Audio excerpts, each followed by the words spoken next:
I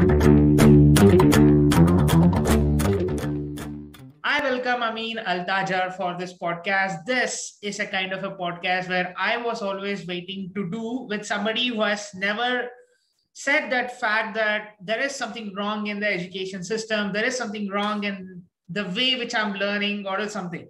He has evolved over the course of time.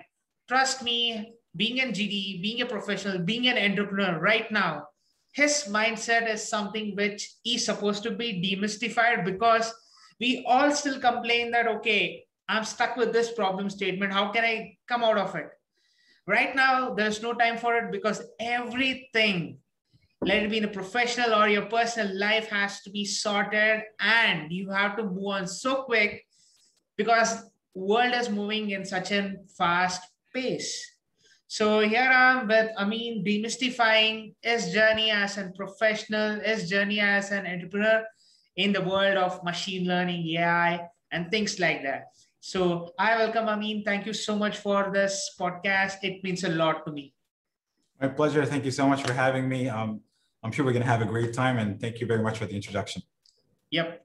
Ameen, I would love to ask, how was your journey as a 15-year-old? Like, I'm asking you in terms of during that time, that's the point of time where we completely realize that we are supposed to be something in life because that's where we start valuing the time. That's the age where most of them, like I started valuing time during that age. So how was the same Ameen that we are seeing right now? Was he in the 15-year-old? The 15-year-old Ameen, we just want to know how he was. I can tell you in advance, he was totally different. He's a completely different person. So for me personally, I think one thing that we don't give a lot of regard when we grow up is the concept of time. And we think we have a huge abundance of it, but in reality, the more you grow up, you get to be older with time, and then you figure out, oh, things are deteriorating for me. Things are becoming, oh, so I'm getting old. Not everything will stay the same. So I might as well really utilize my time really better. And back then I was really keen on programming. I love the concept of programming. I remember when you were talking about 15 here, but I never really thought about building, let's say, a business out of that discipline. I never really thought about getting into machine learning specifically, or let's say AI in general.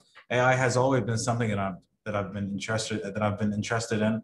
However, to build, let's say, a career out of it, to build business products and services takes a lot. It takes a lot more than just time and passion. It takes hard work. It takes really good planning, and different aspects. You have to be good when it comes to marketing, branding. You have to be really good when it comes to understanding the market, where it's going, the kind of products and needs that people have, for that sort of a thing, especially for a business line like machine learning and artificial intelligence. It changes by the day, as you probably know. And that puts a lot of pressure on us, engineers, people working in that space, because you got to be up to date 24/7. The framework that you learn today might be obsolete, the next day or the next week. And so getting on, let's say, on your feet really fast, to be on the edge of things is difficult. It's not easy. And I always tell my friends and, and family, it is a lifestyle. Being in this space is not just a job or something. It's a lifestyle. It's a complete shift in mindset. Not everyone can really understand it. Not everyone can tolerate it as well. So somebody like me has, not just me, I mean, people like us being in this industry, you got to give a lot of stuff away in order to focus on what you want. You have to, have more time learning new things. You have to have more time away from the family sometimes, which is something I don't really enjoy, and I try to minimize every day. But nonetheless, this discipline is really competitive, and it's extremely fast, that you have to dedicate a lot of time and focus in order to be, basically in the bleeding edge, as I said. Yeah, that's where, in that 15 year, we reduce that adrenal rush and we think that we are supposed to be something and we pave our path on it. So I just want to ask you this one question, like, how did you evolve as a personality right now? Because not every people can speak like you. Not every people can orate like you. Not every people can really convey the thoughts that they have in their mindset right now. in a Yeah. complete summarized or a very clean and a niche way of what you said about like finding the niche, working on it, and Yeah. understanding what to be done. That's Yes. it. So I just want to ask you this question, like, how did you evolve as a person? Like No, you that speak that's like. really well, like you speak really well, and you are Thank you very much. more into the technology and you summarized it in a very good way. So I just wanted to ask, like, how have you evolved as a person? Sure. I think one of the things that really gives a person an edge in this game is the ability to communicate, which is really a very, very important deal that a lot of engineers, avoid most of the time because, engineers love to deal with the tech. They love to deal with the code most of the time. And sometimes they feel that this is a better alternative than dealing with people. But the reality is people are not going to be away from the loop anytime soon. So that means you have to also capitalize on your, language skills, the way you express ideas, especially when we're talking about engineers. Technical writing is a huge deal. You got to make sure that you convey what you want in technical terms in the shortest amount of text so people can benefit from, your thoughts, without just going through circles and such. And so for me personally, the idea of communicating has always been a priority because it's not just dealing with technical people as well. Being in that mindset, wearing the business hat really demands that you know what you're talking about, especially for customers. Customers don't have a lot of free time to spare. And so you got to just give them exactly what they need to hear, what they are after exactly, in the terms that they understand. So being a technical person, sometimes it's really funny because I have to tone down some of the technicality when you deal with a customer. You don't want to tell them that, hey, here's the API, we need to connect it, and there's the header here, and we have to connect it over VPN and such. You got to make sure that you tone down the frequency to the level that the customer understands. Now, this can go a long way. For example, if you deal with a customer who's not really mature on the tech side, you want to make sure that they understand the end game without going to the technical details. However, when you go for, let's say, more mature technical customers, people who are already from that field and they know what they want, but they just need to make sure that what you're providing is up to their need.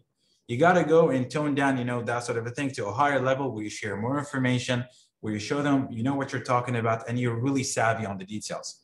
Because if you go to a technical person, they're not going to be interested in hearing, yes, we're going to use machine learning and we're going to use neural networks and that's it. That doesn't really do them much. They want to know exactly, for example, if we're talking about the machine learning space, they want to know about your architecture, your deployment strategy, your training, methods, and all of these things, because every level has different, let's say, items of focus and needs. So communication really plays a huge role because imagine it like that. You have a bag of words, speaking about NLP, you have a bag of, let's say, vocabulary, bag of words basically in your vocabulary that you got to use depending on the occasion. So being fluent with that, making sure that you know how to ease into ideas, how to pick up really fast is something that you do, and you get with time. And I think what really worked out for me, at least I would love to think that it worked out for me well, is that wearing the business hat has changed me big time, drastically.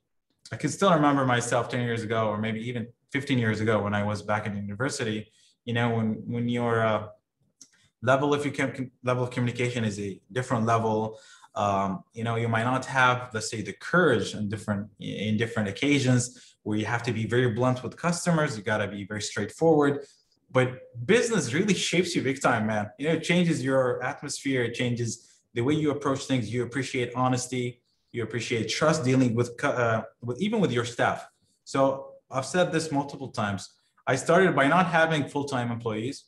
So I started by doing a lot of focused freelancing, meaning that I work with freelancers that I really love and admire. And that means that I have to build that trust, that I know what they're talking about, that I have to understand what they're going through, especially if they're technical people. Being a technical person, it matters when I, exchange ID with somebody who knows what I'm talking about. And it's not just saying yes, yes, yes, yes to whatever that I say.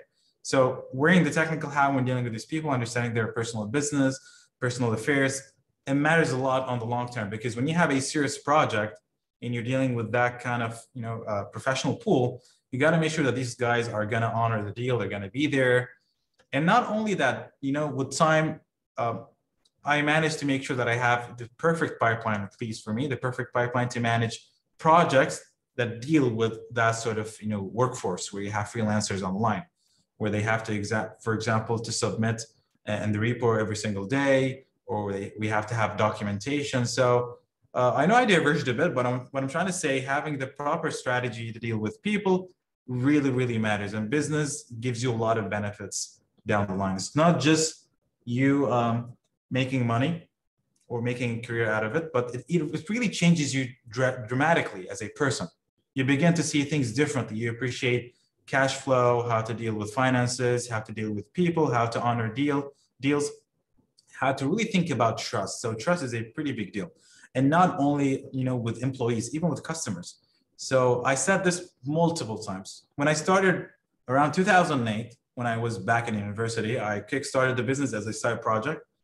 It was really tough, man. And I cannot begin to explain to you how difficult it was to get customers, And I was actually confident at that time, as a freelancer, as a business, we were confident about what we're delivering. However, people did not know what we were doing. We did not have any presence like now. So it was extremely difficult.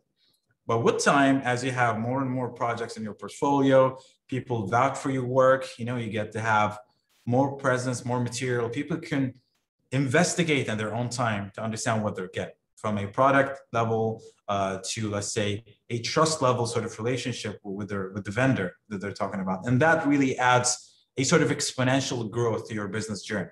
So it becomes faster, more like faster by the second. And it really urges you to go and scale also your workforce in order to handle that sort of demand. So just to summarize it, it's a wonderful journey. I always tell people, even if you don't have any financial plans, you got to go for business because that changes your personality big time. You told about you also had a side business when you just came out from the university and things like that. I would love to ask you, like, what was your process of education like? How was the same Ameen as a student? Well, here's the thing. I'm not big on memorizing, so I hate memorizing. I think that is a common thing across people, especially tech people. We like to know how to think, but we don't want to memorize stuff because we believe we can wing it all along run. We probably know how to do it the second we know the general rule in or the intuition. And so back in university, I was really more of a shortcut guy when in a good way, meaning, if I can get things fast, I'm going to do them, but I'm not going to teach the system, unless if I'm going to get caught, no, I'm not going to do that. But in general, I was more on the tech side. I had my own, encounters with instructors back in, I studied in the University of Bahrain, and we had different feuds with different people, and instructors, but that happens, it's part of the package of learning. And now we're really good friends, with some of those instructors and doctors as well. But the idea is, the one thing that I did not really like that much about university is that each institution has its own way of, tackling this concept of education. Some people think that you have to basically memorize. There is nothing else to it. Other institutions are all about telling you just follow the curriculum, don't think right, left, just focus on the curriculum, graduate, and then just do whatever you want. And sometimes people tell you just focus on the academic part itself. Don't focus on any activity on the side. Other people like MIT and such, they're all about hacking the system, meaning finding solutions away from the general route, from the general consensus. And I think Bahrain, or University of Bahrain, falls under the the academic route for now. And so that means you have to be good when it comes to doing things in the academic field, but sometimes you gotta, not really focus on other things. For me personally, I think the university journey is a journey for everything. You gotta be good when it comes to committing to delivering things, which is a very good skill that you have to acquire with time. Meaning, that disciplinary aspect really shapes your personality on the long term. Also, I would really urge people to have friends on the long term. If you're just focused on your books, you're focused on your activities, like within the academic criteria, you're not going to be good on connections. And connections matter like hell. Like, it's crazy. You got to make sure that you have friends, because the reality is some of your friends in your journey are going to be people in different locations, in different places where you're going to need access. And I'm not saying access in a bad way. I'm saying you need connections, because connections can get you opportunities, can get you to have better leverage sometimes. And so being good with people, being diplomatic sometimes is a pretty great deal. And you got to master that, especially in the journey of university. A lot of people are non-mature in that space, so they suffer big time making friends, and then they're somehow alone when they start their own ventures. Other than that, I would really urge people to go ahead and, fight for what they think is right. Meaning, if you have something that you think is correct, and for example, your instructor says otherwise, you're allowed to go and, negotiate where you guys meet in the middle, where you think that your instructor might have incorrect information. It's good. This is life. Life is all about negotiation and finding the truth. So it's not about you becoming better than me or I'm better than you. It's the common consensus is that we want to reach what is really true, the ultimate truth. And that means sometimes you have to put up a fight in order to go, for that. And a lot of people escape that, especially in their journey for the notion of getting really good grades, which is really bad, because that sometimes, let's say, nurtures obedience in a way, which is, the faulty version of obedience, basically. And so the educational system here is a very, let's say very strange black box. You get everything. You get, instructors that are not really interested in what they're teaching, but you have other people who are really keen about what they're doing. Not a lot of practicality in some of those subjects. A good example is when I started doing game development in the very beginning, which was one of my ultimate passions, still is for now. I studied linear algebra, which is all about vectors and matrices and such. And I still remember the class. It's like when I'm in the class and my instructor talks about matrices and such, and I'm saying, like, what the hell is this? How am I going to use it? Because when you shorten that gap by having, the application connected to the theory, you do a lot of, great work for people who are, learning here, because they will be able to link it for what really matters to them. So if that instructor back then, told me that, hey, vectors is something essential in game development, I would freak out and really focus more. But we can go on and on, you probably know that, but I'm just going to keep it, here for now. Yeah, you talked a very apt point for the discussion, because, Alex Krajewski came out with this AlexNet on the 2012, and it actually blew up the industry in such a way that everybody wanted to do deep learning, because he just saw that the same convolution, matrix convolution, the matrix multiplication still remains the same with all the architecture, but we are adamant to the fact that this hardware could have performed it. I think probably sometimes when even the slightest mistakes that we make, or else the slightest of the topic that we might neglect, sometimes turns out to be something which is more humongous in life.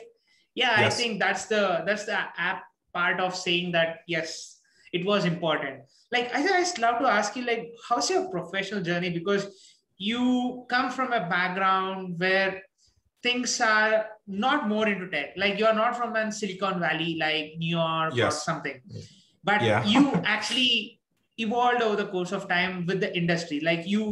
Because we all have an access to the technology right now. It's in our fingertips. Click on it, you just have everything done. So how was your professional journey? Because you told about the game development, you are now in GDE in machine learning. So how far has it gone? Your professional journey by educating yourself.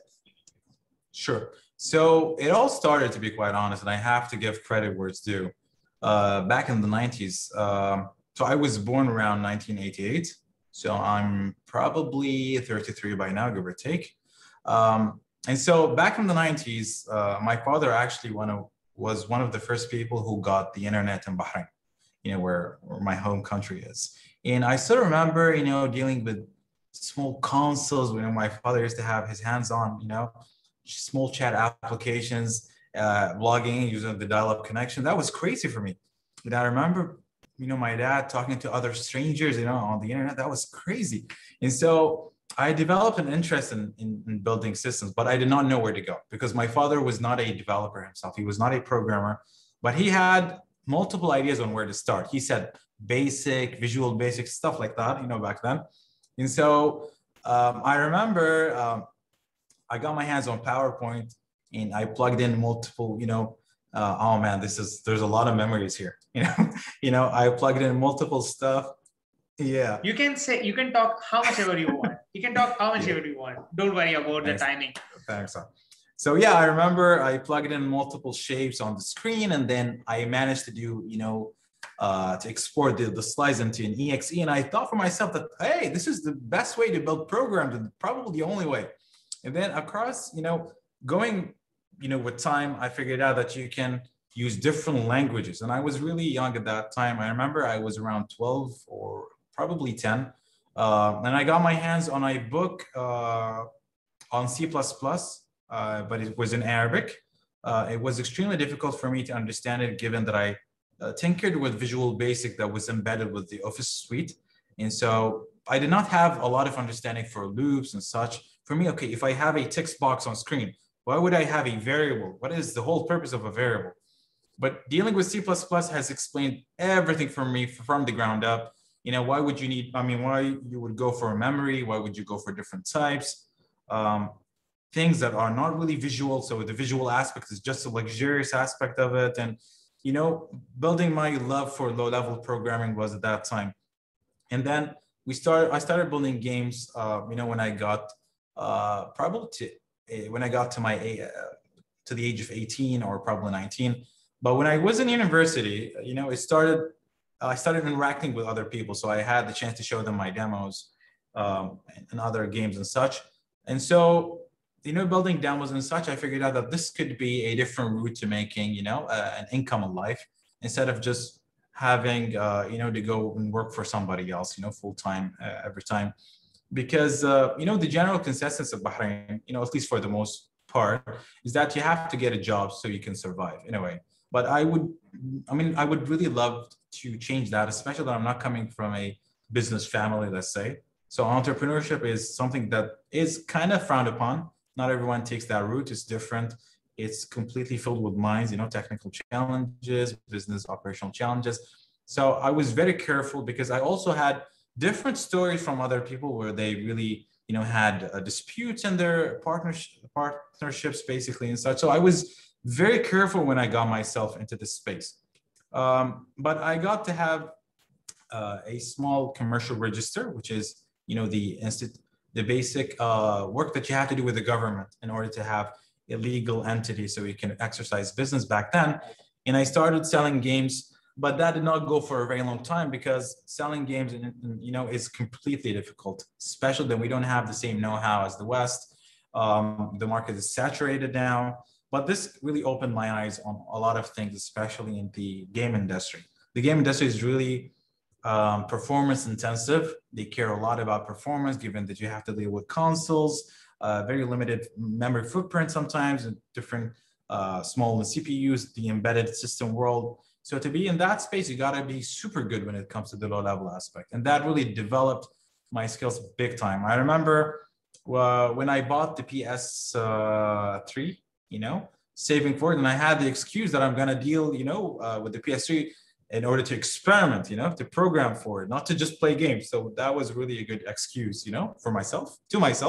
And I actually got it. And back then the PS3 had a variant called Other OS. I'm not sure if you witnessed that, but it's a variant where you can install Linux, through the bootloader, which means you can boot into Linux, Yellow Dog Linux or other variants. You can experiment with the hardware. You did not have access to the GPU, which means you can only do things within the Silk processor.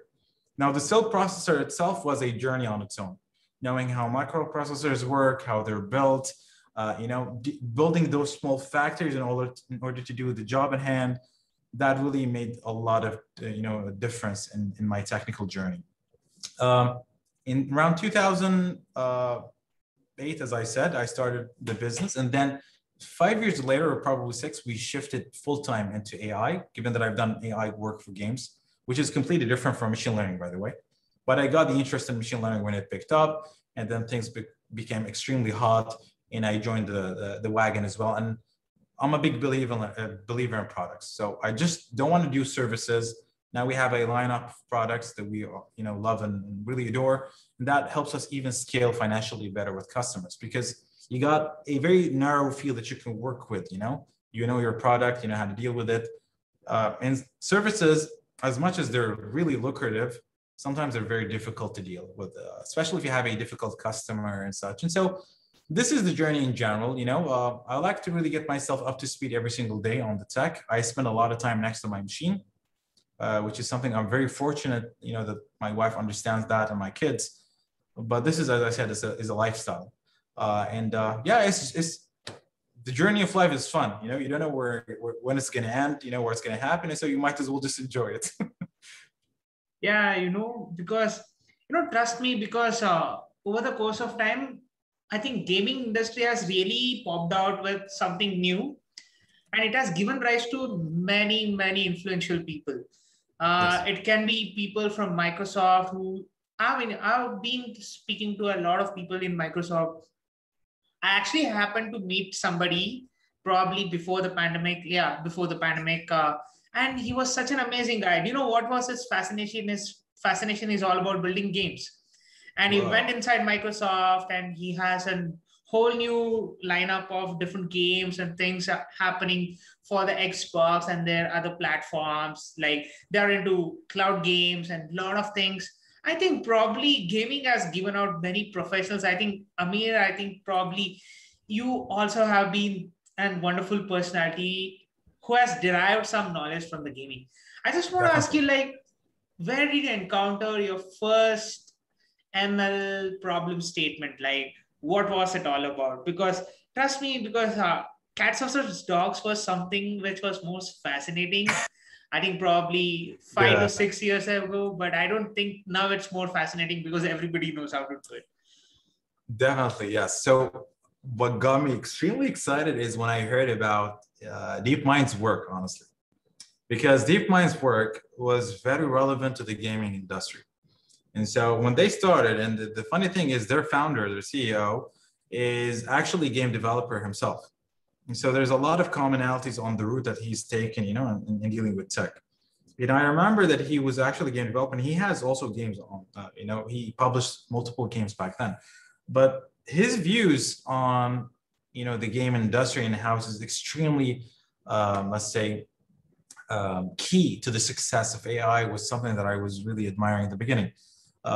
Because the way you see it, the game is basically a virtual environment, a virtual ecosystem where you can have agents that can interact with each other. So you set up the environment, you control some of those things in the environment, and then it's basically a virtual environment. You don't have to deal with the real world most of the time. So if you have let's say a robotic simulation of some sort, if you have multiple agents, and the work that these guys have done and was actually AlphaGo, in the reinforcement learning space, was really beautiful, and really showed me that, as you said in the very beginning, with the abundant, so when you have abundant computational power with the right architecture, you can really go so far if you wanted to. And that changed the way I've viewed intelligence, because for me, intelligence was extremely difficult to decipher back then.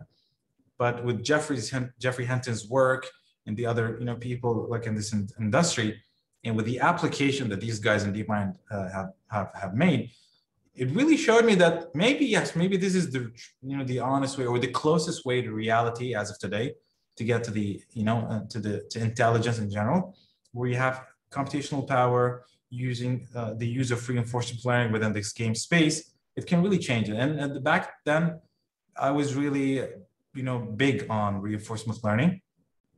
And then classification, as you probably know, is something we take for granted every day. It's just that the data aspect is very difficult, to be quite honest. Not everyone likes that sentiment, but the reality is it's just you getting the right information or the right data in your whole journey, your whole inferencing scheme really relies on how good your data is and how good your architecture is, basically, in supervised learning. But one thing that I really enjoyed learning about is when I went to GTC back for NVIDIA in 2019, right before the pandemic, was the access to how many applications you can build on top of the autoencoder the architecture. That was really awesome.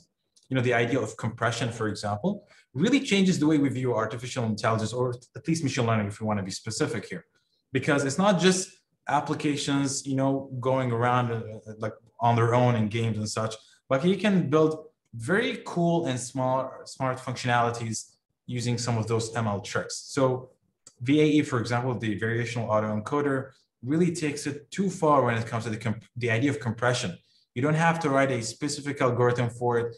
The neural network is going to learn on its own, how the weights are distributed in order to save, the right values for your model in order to reproduce some of those shapes. A good example is if you want to do the digits, you've probably seen that demo.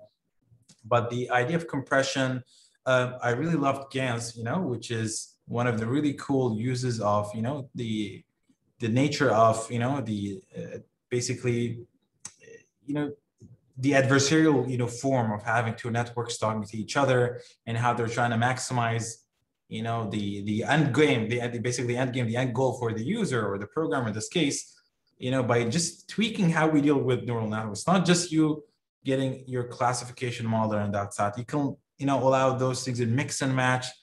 And, the ML space is really crazy. You can do a lot of things. And I think saying an expert in this field is an overstatement. It's there's a lot of stuff that you have to learn on a daily basis. Which is a good segue for my GDE, thing. I was really nervous in the very beginning when I was interviewed by people in this space from Google, because, okay, I've done a lot of work, but I'm not sure if this is good enough for them, to be called a GDE in that space. So that was really great. And as you said, the ML space is really hot. There's a lot to learn. NLP is different. Vision is different. You can really take any route and you can really be good at it. But it's, focus is good. So my advice for other people here who are hearing, you got to focus if you're interested in one area so you can excel. Yeah, that's true. That's true, because sometimes we lose the focus because there are multiple platforms which literally come out with like amazing softwares, but we get fascinated about it and we forget that we had done something right. Let's just continue with it and let's just not live it. And people lose their focus and they lose everything in their life and they complain, God didn't do anything for me. That's the stupidest part. Curious was like that. I remember, as I said, Curious was a very cool way to learn machine learning. And, the Curious library, when before it was under TensorFlow 2.0, Curious was isolated, you get to work with it alone, but it really, it shortens the gap for people who want to be in that space, because you don't have to deal, with the difficulties in the stuff that are within TensorFlow 1.0 back then. Because with 1.0, we did not have eager execution. So you had to set up everything. You have to set up the graph and then you run it. You cannot really debug in a retroactive, let's say, fashion. So there's a lot of preparation and there's a lot of triggering, going forward. So you can't just do it in a, let's say, in a rapid methodology. And so Curious was nice because it took away that sort of complexity. And with the right abstraction, you can just deal with building neural networks as if you're building, out of Lego parts. Okay, I have a dense, layer in here. I can have this kind of layer in here, and I can do that softmax, and you put elements like that. And because it uses Python as well, So I was just saying, Curious was awesome because it took away some of those complexities, that were available in different platforms. Because it's not just TensorFlow was the ultimate one in the game. You had different ones. You had CNTK. You also had, other stuff like you also now Piano, Steffi. Piano, PyTorch as well. And though, getting good at those platforms takes a lot of time, and you have to be super good. And sometimes that can really hinder the way you experiment. So if you want to have an idea about a new architecture, you want to just experiment, for the sake of experimenting, you don't want to get super advanced in one of those platforms. So the idea is that you have a sort of abstract sort of library that takes those complexities, things like Keras, and you build your things, as if you're building things out of Lego parts. You put a dense layer, you put different layers, you plug in softmax in here and such when you understand the principles behind neural network. And The library, because it's based on Python, it doesn't take you a lot of time to understand what the hell is going on. Even if you're not a programmer, it's just reading plain English, you know? Otherwise, if you do it in C or C++ for the sake of performance, you have to give a lot of time to understand how things are laid down in memory. So I was just saying, Python is a great start for people who want to get into this journey because it takes away the complexity. Python is an easy language to pick up. The community is really awesome. And you can just focus on what you want to do. You don't have to focus about the paperwork that comes in with the language. Now, C++, on the other hand, in C, because they're more performance oriented, they're more about getting things extremely fast. Things like operating system, if we're talking about C for operating systems, C++ for games and consoles, it becomes more of a, labor's work for developers or people in that space to pick up, a new craft. And so Python just falls in organically. And so it's with Keras, you're taking it, one level up, and you just focus with a couple of lines on the architecture you want to build, plug in information, if it was like a CSV file or something else, and you can start experimenting. So Keras, again, really changed the game for this space. TensorFlow, as you said, talking about that, TensorFlow 2.0, because, Keras got a lot of success. The people of Google embedded TensorFlow embedded Keras under the wing of TensorFlow.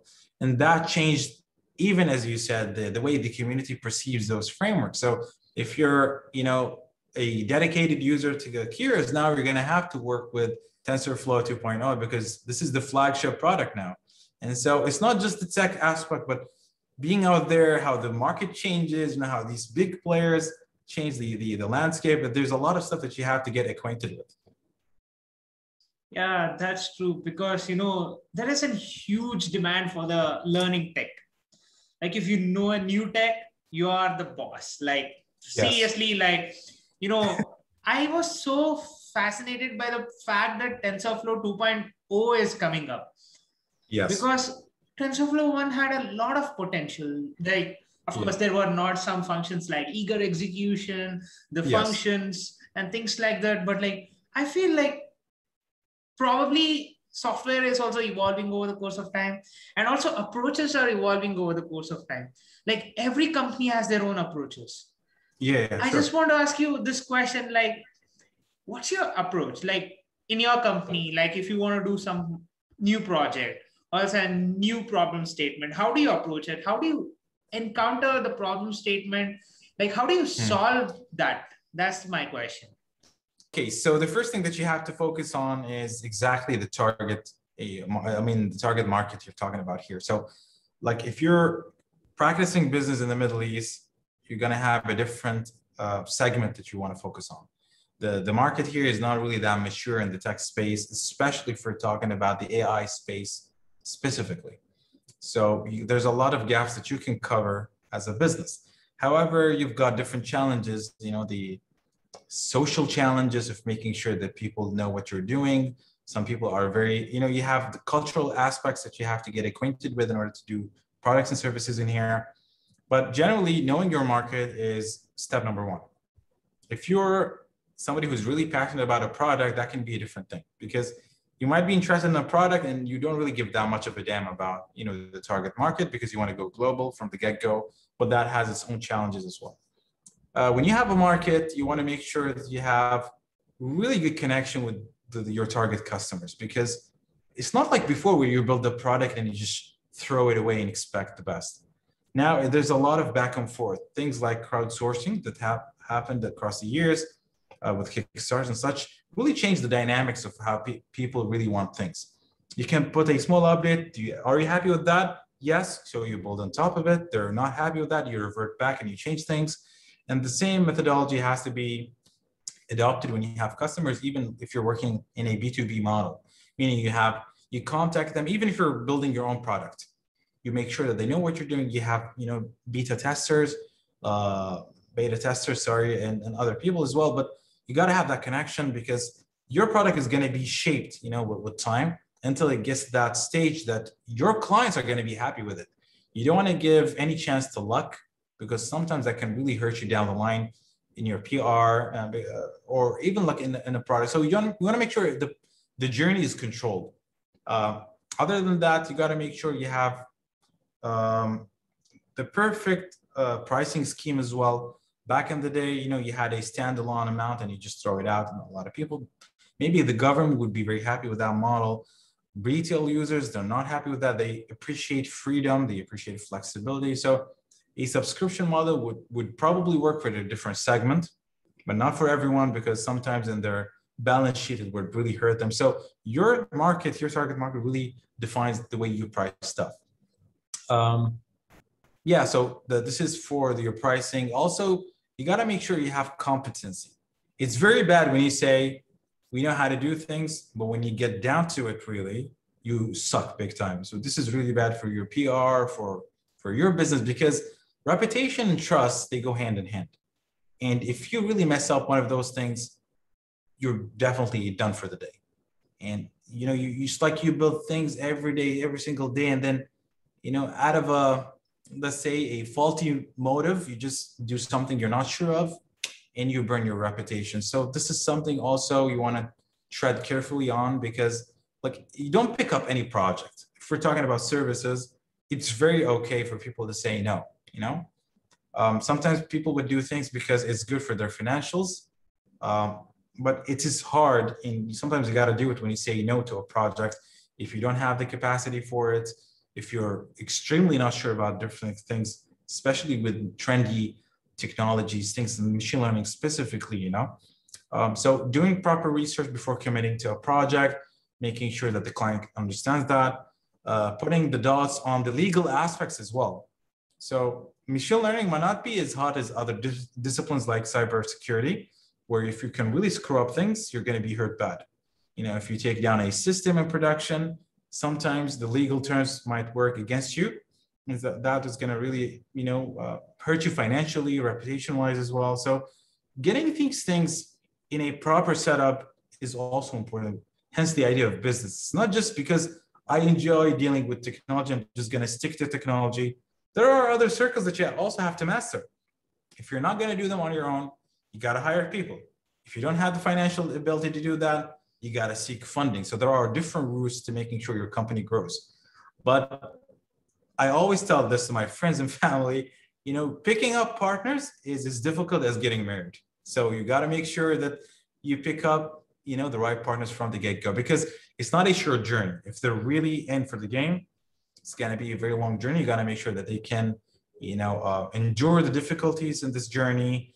They understand your vision. They're with you in the vision mission, because take it from me, money changes people. And you probably know that as well. So when projects are small, when people are in a specific tight spot, they're definitely going to be friends, because they want to work with each other in order to become different people, better people.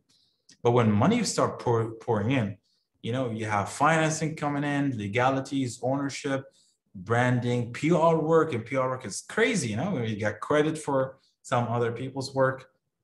You gotta, make sure that your partners are genuine and they're good people. And that really actually reflects the legal aspect as well. So I've seen a lot of people where they say, let us start 50% from the get-go. Well, that doesn't work. You got to make sure that the legal framework, the skeleton of the business allows you to earn your shares along with time. Because if you stick in, if you build this business, you're going to earn your shares as well. You don't get to be a dead weight on somebody else's back. And I've seen that theme a lot in Bahrain and off Bahrain, because not everyone really understands or appreciates those things that you have to understand if you want to get into this game.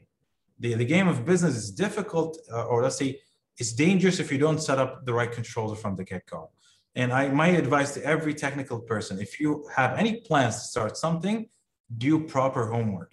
And one way of also achieving that goal is that if you're a technical person, you still want to be a technical person, you have no room, no time to pick up the business hat, make sure your first partner that you want to get in is the right business partner.